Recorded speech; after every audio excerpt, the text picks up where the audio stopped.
Welcome to our magic loop demonstration tonight. A magic loop is a way for us to work in the round and allows us to be able to work all the way through our project with possibly not having to change needles. So we're going to move to a screen share so that we can show you up close how the magic loop, an example of a magic loop. Pretty much anything that you knit in the round can be done on the magic loop. And the magic loop is basically working on a larger needle with a longer cord, and then your loops move and grow.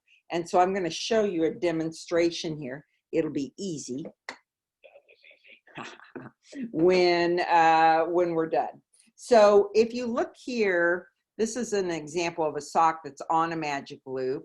And if we pull the needles out, you will see where we really get the circular effect. So that is anything and everything that you can knit that needs to be round, from the sleeve on a sweater to your socks to a hat to even like a little pumpkin or a little crafty thing that you might be doing in the round can be done in the round. When you're doing magic loop, you really though do have what we call a front and a back. But I wanted to open this up and show you that you really do end up being in the round. But as you're doing your magic loop, you've got to think front and back. Couple of other things, I'm really fond of the Chow-Goo needles and this red cord.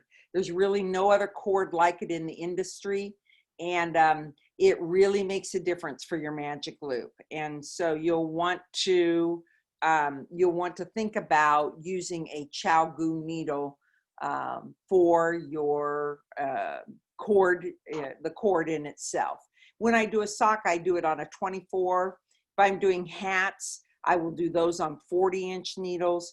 Anything small, like little crafty projects, I would probably do on a 24 because there's some pushing and pulling of the needle, and that allows you not to have to do as much work. Okay, so let's talk about the method for magic loop. Two other things that are important is you need to mark your beginning of round. And so you see that I've got the little stitch marker here, and it is clipped into the project. It's not on the needles. You would lose it on the needles. It would come off. And so a marker, excuse me, a beginning of round marker is important as we're doing magic loop. The other thing you'll see is that I've got these clips, and so we really have the front and the back, and I love the clips then for keeping our items, keeping the piece together, so when I put it down, I don't lose where I'm at. So those clips are important. We are going to talk about joining in the round, but we're going to do that at the end. So I know that's kind of counterintuitive, but I want to focus on how the magic loop works. I'll tell you what I say. There's kind of a mantra that works and the steps, and then we'll talk about casting on and getting ready to work. First of all, I'm going to show you a hat. So here is a hat, and this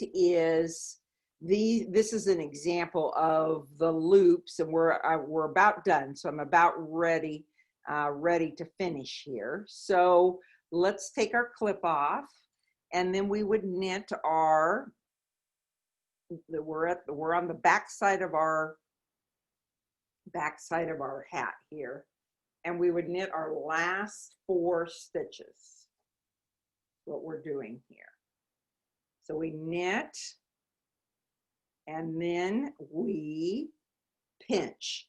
So if you notice, this back part of the hat is just laying there on the stitches. I'm only engaging in these needles that are on the front. So typically when we magic loop, we would divide these in half, and I would work across this side of the magic loop.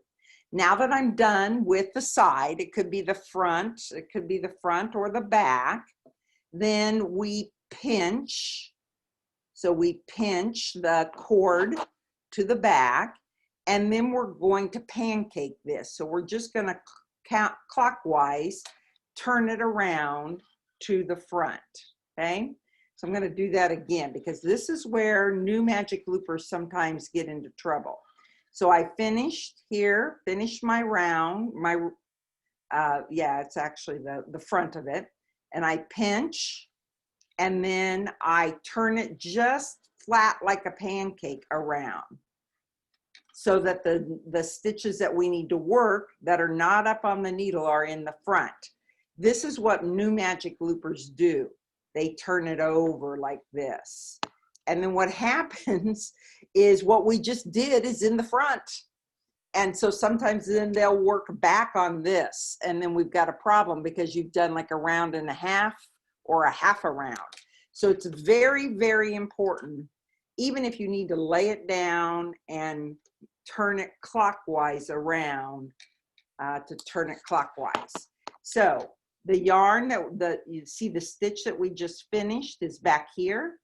I take my working yarn and I throw it up and over that needle, because if I keep it down in here, there's a chance it'll get wrapped around my needle and then I end up with extra stitches. And that's not uncommon in a magic loop as well. So you kind of have to get, so we've pinched, we've turned, we throw the yarn up and over the back, and then we push, push, push. So we push the stitches up onto the needle. So now we've got basically where we finished, and we know that we finished because the working yarn is attached here, and we push now our stitches up onto this needle. So this is the other side of our project, okay? And this is my beginning of round. So in order to finish, I've got to get back over to here. And then the last thing we do is we pull. So we pull that back needle around, and we bring him around to get him ready to work. And we're gonna knit the first stitch. And that yarn is coming up and off of that cord. So again, these stitches are just living on the cord for now. And so we're gonna wrap it around and we're going to knit it. And one of the important things with magic loop is that you tighten this stitch up. So see, I'm tightening it nearly all the way back to the cord, but not to tighten it too much, because that can create what we call laddering. And so part of it is just learning kind of that right tension, but you can see how close I've got it against that cord. And then equally as important is the second stitch. So you do the second stitch, and you'll want to pull that one tight as well. Just a tug, not kill it, just a tug, okay? And what you need to know is that knitting is a series of loops. Crochet is not stacked on top of each other. Knitting is loops. And so when I pull this second stitch, that actually helps tighten this first stitch. So the second stitch is almost more important than pulling that first stitch too tight. And then what we're going to do is we're going to continue to work across the row. And you don't have to worry. You just want to keep your tension how you would normally knit normally knit. And again, if we take a peek into the back, you see that those other stitches are just resting and waiting for you to come to them and make the turn again, okay? So this is a great way to do your hats, because you can use this same needle. This is a 40-inch needle. Take a moment, slide your stitches up, get ready to go again. This is a 40-inch needle, and I'll take the screen out here in a little bit so that you can see where the loops the loops kind of move along as you go. So let's stop and take a loop at that. And so that you can see that the loops kind of grow. This is typical. You will have these loops on either side is what you will do. And we'll continue to knit across, leaving the cord hang in the back.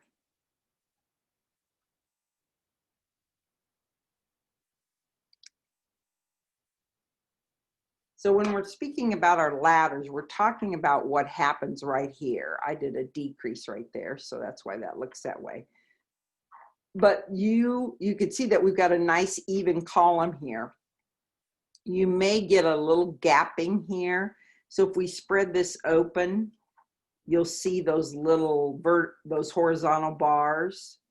So if you don't get your stitch cinched up, then that's what you'll have. If we're talking about laddering, you will have that kind of a laddering look.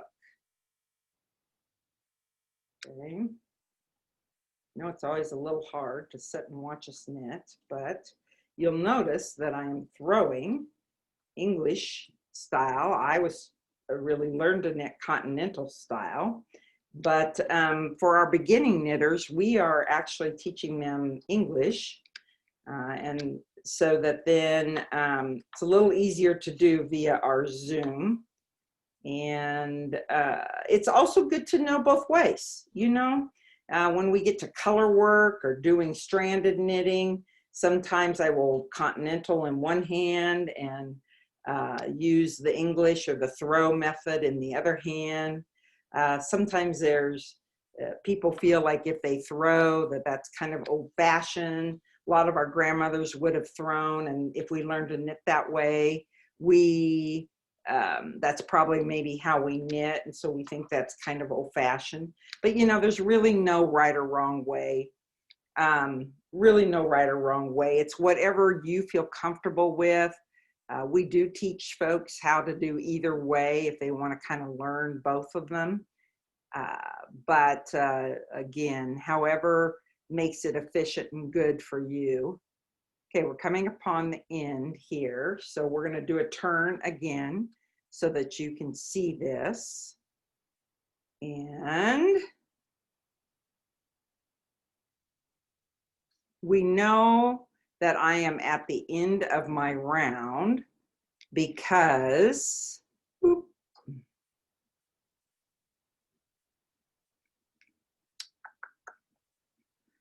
we've got the marker. So again, the marker is kind of important so that you remember, I'm going to take it back down, so that you remember where you are at the end of your round.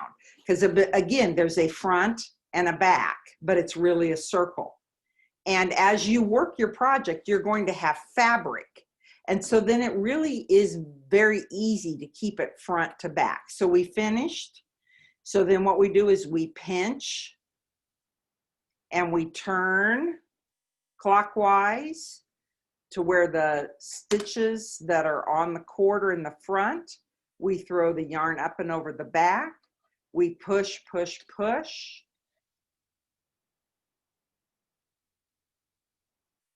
Keep that guy up and over like that.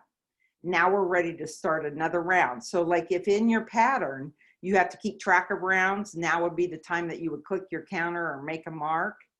And then I'm going to pull, I call it the back needle. So the front has become the back now.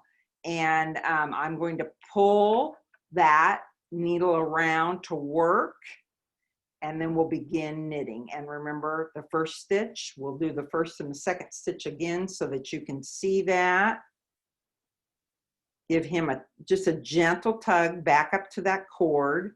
And then we're gonna do the second stitch as well, okay? If I were going to lay this down and go away, I'm going to, finish my round. I always try to finish my round, but then I would clip my pieces together again with my little magic clip there so that it's in good position. What happens when we do a hat is we end up often crowning. And so we get down to 20 stitches, 40 stitches, 20 stitches, even down to 12 stitches. So that's what I like about the magic loop, is that I can finish my hat the whole way. So I don't have to, have a different needle. So you can work with what we call double points. So many of you may have worked with double points at one point. You might have learned that way as well. And but double points are basically creating a circle this way, like a square. And then you will knit across, knit across, knit across, knit across. So you have greater potential for your laddering here. Some people have incredible success with their double points. And if you learn that way, you're probably good. I like the magic loop. If I've knit with these, and sometimes I drop them and then I got to find them if I'm in the car and they're under the seat or they've rolled away. So I just like the compactness of a magic loop. So let's talk about how we would actually get started to work in the round. This is our big chunky hat that we have at the shop, and it's knit with Rowan big wool. And you would cast on it's 44 stitches. So you would cast them onto your needle just as you normally would. This is a 40-inch needle. So it's a long one. We can't even show it all on the screen. There it is, long one. And what you do after you cast them on is you move them into the middle of the cord, and then we're going to divide them. And this is all knit. So if you divided them 10 and 30, that'd be all right. But I like to do it halves and halves. So we would need 22. You know, in knitting, we like to always count by twos. 2, 4, 6, 8, 10, 12, 14, 16, 18, 20, 22. And then it will naturally, if you just kind of bend, it will naturally bring the loop up and out. So you're going to pull it carefully, because, you know, sometimes we pull these stitches right off the needle, and you're going to want to gently work those stitches up onto the needle. And so now that you know, we've done our front and our back, and so this is what we're creating, is a front and a back. And what I do is I look for everything. What's really important when joining in the round is that this is not twisted, especially right here. We do not want to twist this. So we're going to look very carefully around to make sure. If these were wrapped this way, you could see that we've got a twist in them, and that would not make your hat able to fit on your head. So you always want to do a check, and then you want to do a double check with it. Okay. Now I like this. I'm going to turn it this way. There we go. So I call them my butts, and they're basically your purl butts.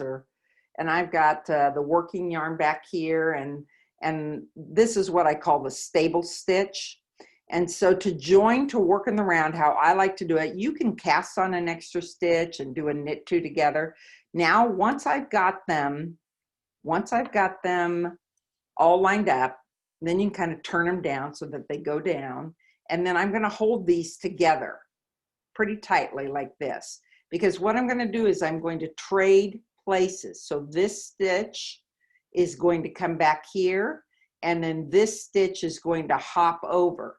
So let's watch closely. And I put my index finger and my thumb here, so I can pull on those, and I'm just simply turning it. So it's just pivoting over, okay? And that one has no give, because it was the first one we cast on. This is our last cast on, and so it's got a tail to it. So you see how far out I can open that up? That's the last one I move.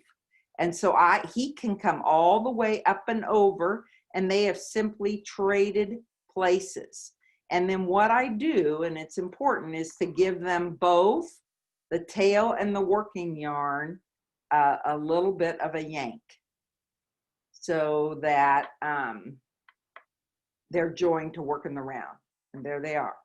So then what I do is I take my working yarn between the needles and up and over the back, okay? And the tail's down here.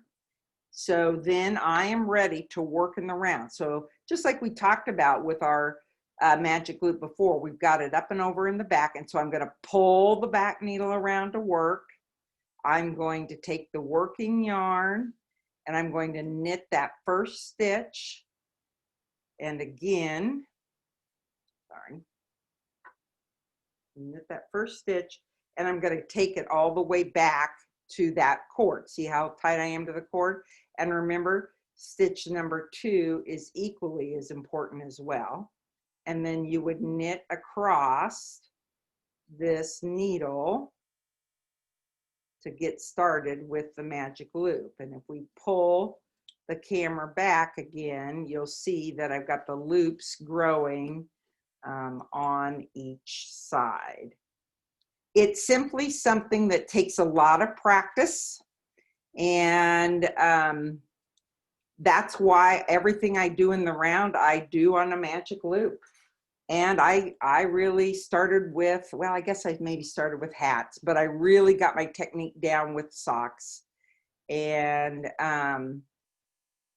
when you can master it on a 0 needle and tiny yarn like sock yarn, then knitting a hat like this is like, I don't know, going to the dairy store. It's super simple and super fun and super easy and super quick. So I've come to the end of this row.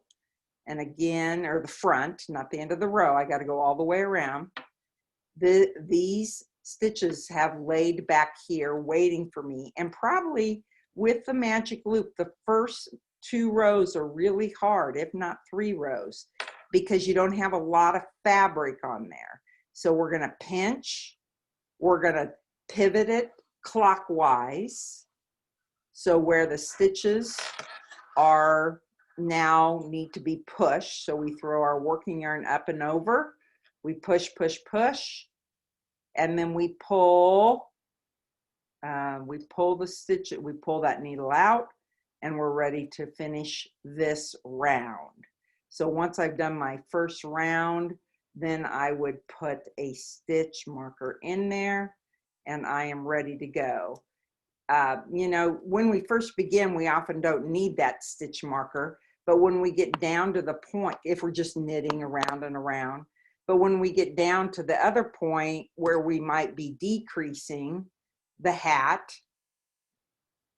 or the socks, you've really got to have that marked. And so, you know, at Knit Paper Scissors, we have really fun stitch markers, and we have them because we get to like decorate our knitting or our crocheting, and that just makes it fun to be able to use. So now I'm completing this round with the big chunky yarn, okay? Okay, I hope that this demo has helped you. I hope it's something that you can come back and watch again. We are gonna make this available. We're gonna make it available on our YouTube channel, and yep, we're good, on our YouTube channel, so that you can come back and watch it again. So thanks for being part of our workshop tonight, and we appreciate your support, and happy magic looping.